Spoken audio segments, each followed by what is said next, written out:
Alright, this video we're going to talk about those of you that are around listening to this shit back in the late 80s, early 90s. There was a video production company that released VHS tapes called Hard and Heavy. They were basically video magazine type that covered hard rock and metal. Used to see it at all the music stores. And it was pretty popular. For the most part, I thought it was all a bunch of fucking garbage because you mostly saw just mainstream shit, Poison and Bon Jovi and shit like that. At the time, I did not give two shits about that crap, but they would intertwine heavier stuff in there. You'll see a Hard Heavy volume, whatever, and you'll see Aerosmith and then an interview with Violence or some weird shit like that, but still it didn't motivate me to want to buy it because I didn't want to sit through that other fucking crap. But eventually the Hard and Heavy kind of caught on got the good idea of adding heavy music, and first they came out with a one that was a thrash metal special, which was actually pretty good. I was surprised back then. But this is not the topic of the video. I will make a separate one about this.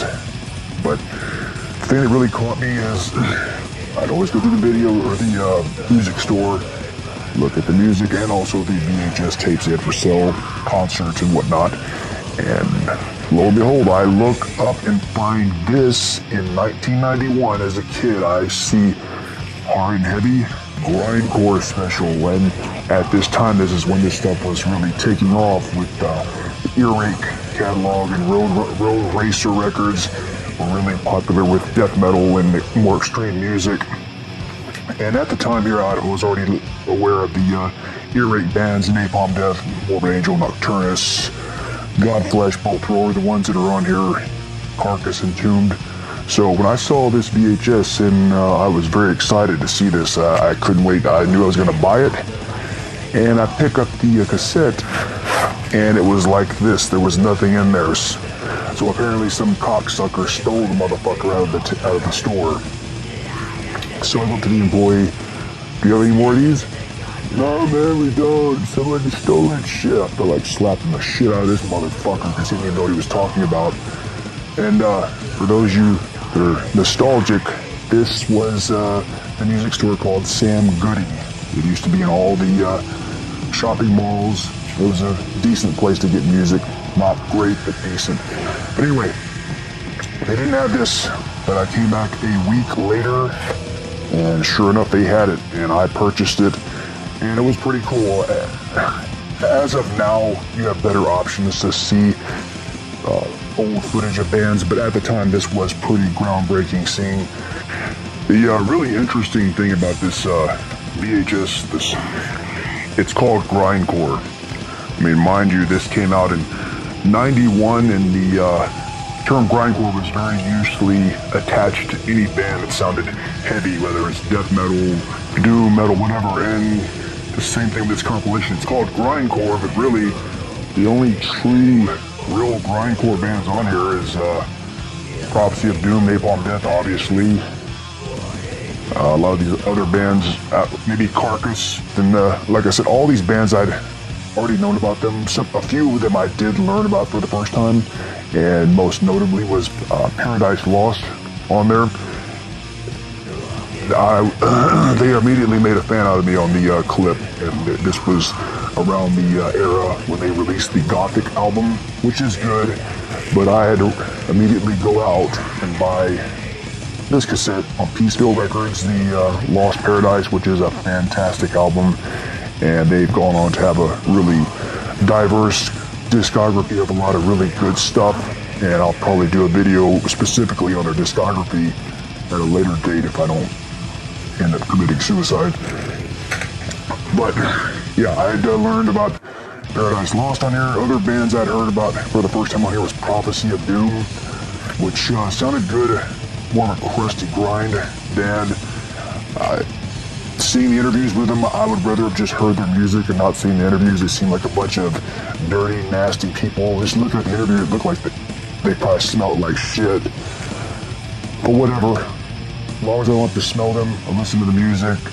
And it's pretty good. I went out and bought this album. It's actually a 2-album CD by Peaceville. They also put Axe Grinder's album on there, which it's okay, it's not great. But the Prophecy of Doom is pretty good. Good grindcore blasting, distorted bass, pretty good. I've not listened to this in a long time, but yeah, I like them on this VHS, except the interview. They just look like nasty fuckers.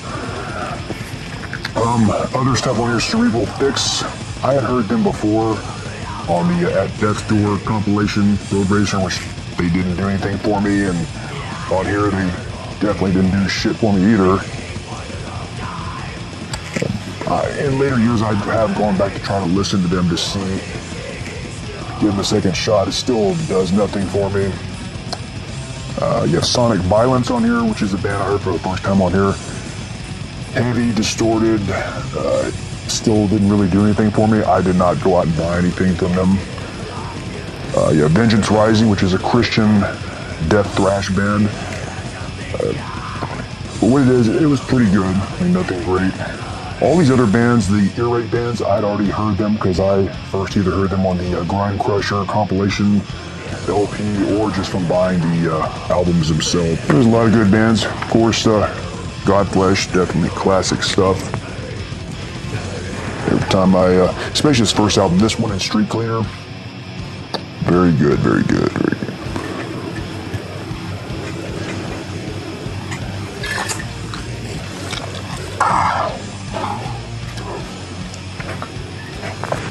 But what was interesting is the interview on there really showed a dynamic of where the band was at this point. The drummer Mick Harris was the focal point of the interview. You could tell he controlled the interview. It was obvious that he was a very driving force in the band at the time, and ironically, shortly after that, they released the Massacre Madness 12-inch EP, and then he left the band.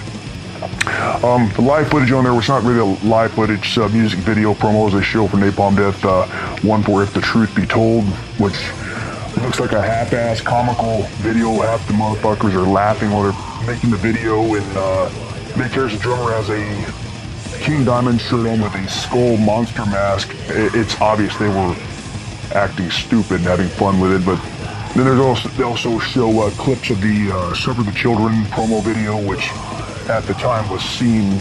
It was pretty visual. It was all over the place, music channels, MTV, whatnot.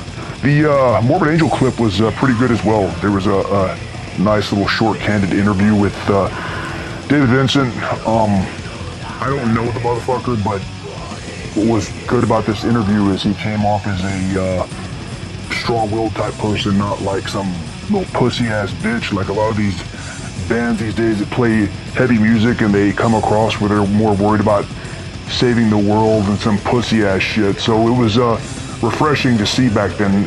As far as David Vincent as a person, I don't know. I don't know him. I've heard fucked up shit about him, but I don't care. I'm just going by this interview. But what's cool about their little segment is they show live clips from the Live Madness 89 Nottingham, which was an incredible concert.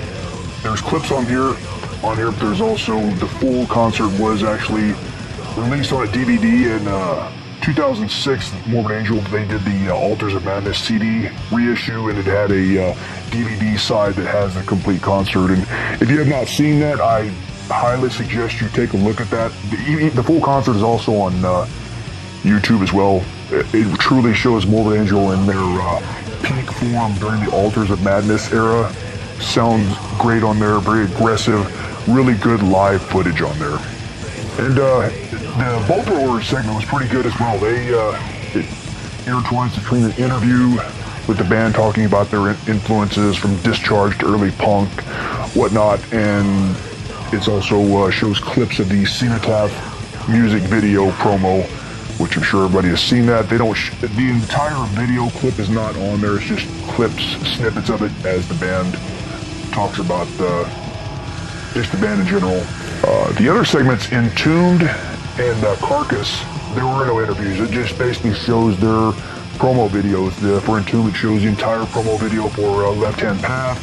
And on Carcass, shows promo for Rika Putrefaction. So no interviews there. Strange, but that's fine. The Nocturnus segment was interesting as well, talking with interviews with some of the band members and how they were discussing keyboards and extreme metal was kind of a new thing at that time. And actually it was. I mean, of course, now you have all kinds of symphonic black metal bands and horror-themed bands that use keyboards. It's not even anything out of the ordinary. But at that time, it was a little strange. I wouldn't use strange, but it wasn't common. So Nocturnus was kind of on a trying to do something different. If you are not lucky enough to have this VHS, this is actually, you can watch it on YouTube.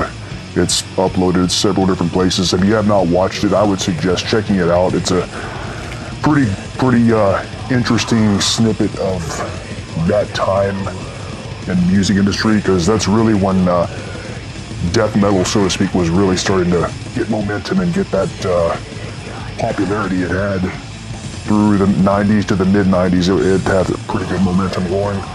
Feel like it, maybe I'll put a link to the video in the description below to the actual, someone uploaded this.